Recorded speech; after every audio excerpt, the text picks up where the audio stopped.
कि कहानी क्या हुई प्राइम मिनिस्टर साहब के जहाज़ की। प्राइम मिनिस्टर साहब के जहाज़ की कहानी ये हुई कि प्राइम मिनिस्टर साहब की तरफ से हमें ये बताया गया, ये ख़त आप देख रहे हैं स्क्रीन पे नाजरीन, स्क्रीन पे आप ख़त देख रहे हैं।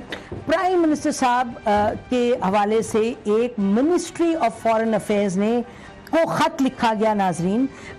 मिनिस्टर ऑफ फॉरेन अफेयर्स के डिप्टी चीफ ऑफ प्रोटोकॉल ने ख़त लिखा PIA को। ये ख़त आप स्क्रीन पे देख रहे हैं। उस ख़त में ये कहा गया कि प्राइम मिनिस्टर ऑफ पाकिस्तान अपने ऑफिशियल डेलीगेशन के साथ अब लंदन से रवाना होंगे 9 जुलाई को और हीथ्रो से, और उनकी रवानगी के लिए, उनके सफ़र के लिए एक बोइंग 777 की ज़रूरत है।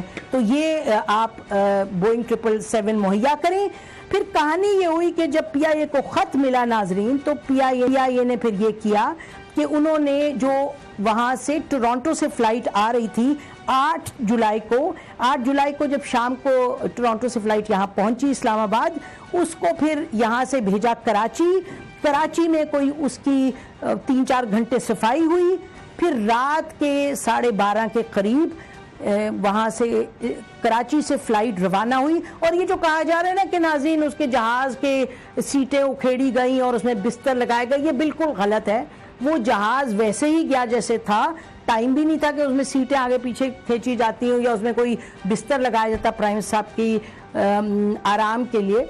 और हमारा ख्याल था कि शायद उनकी सेहत ऐसी है कि वो बैठ करके नहीं आ सकते। तो खैर एनीवे आपको जैसे मालूम है सीट्स पे फर्स्ट क्लास की तो लेटा भी जा सकते हैं। तो फिर जहाज़ वहाँ पहुँचा, सुबह के कोई 4:30 के करीब लंदन पहुँचा, वहाँ भी 3-4 घंटे सफाई हुई और फिर 8 बजे सुबह 9 तारीख यानी हफ्ते को लंदन से प्राइम मिनिस्टर साहब रवाना हुए और वहाँ से फिर चले और अपने जो उनका ख़ानदान था, जो उनके लोग थे, और फिर वो वापस पहुँचे लाहौर, खैरियत के साथ पहुँचे।